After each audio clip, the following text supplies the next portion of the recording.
السلام عليكم ورحمة الله وبركاته. معاكم أحمد من قناة الدويق.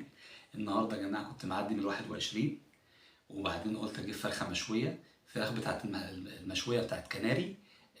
فراخ جميلة ومخدومة وبتبقى معاها سلطات وكلام من ده، ويعني إيه مخدومة. الفرخة ب150 جنيه.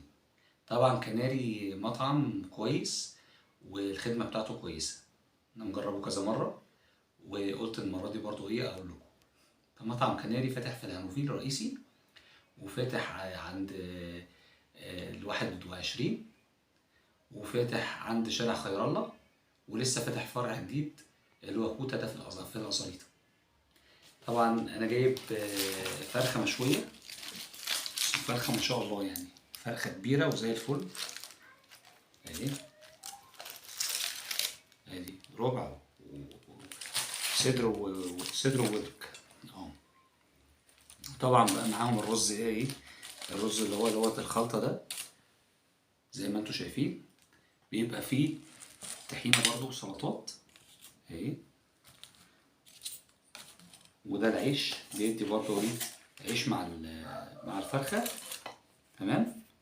وطبعا عايز تزود، لو عنده رز بالزيادة، العلبة اللي زي دي ب15 جنيه. فانا جبت علبة رز زيادة، قلت عشان لو حبيت ازود رز او كلام من ده ازود رز بالكلام ده. جبت علبة زيادة من اللي هو الرز دوت. نجرب. بسم الله الرحمن الرحيم. طحينة.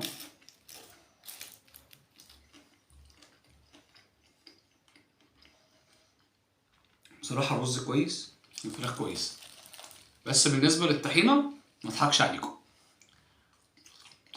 الطحينة عادية مش مميزة. السلطة اللي هي بتاعت الكابوتشي دي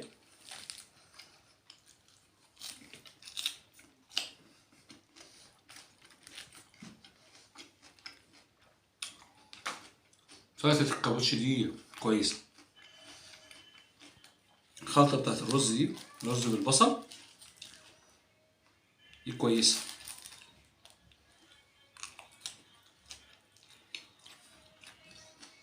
كويسة. الشوي بتاع الفراخ مشوية على الفحم، مشوية صح. البصل اللي هو محطوط على الفرخة في الشوي واخد برضو ظبطة وجميل. فهي بالنسبة للفراخ والشوي كويسة. اما بالنسبة للطحينة، الطحينة ما عجبتنيش بصراحة.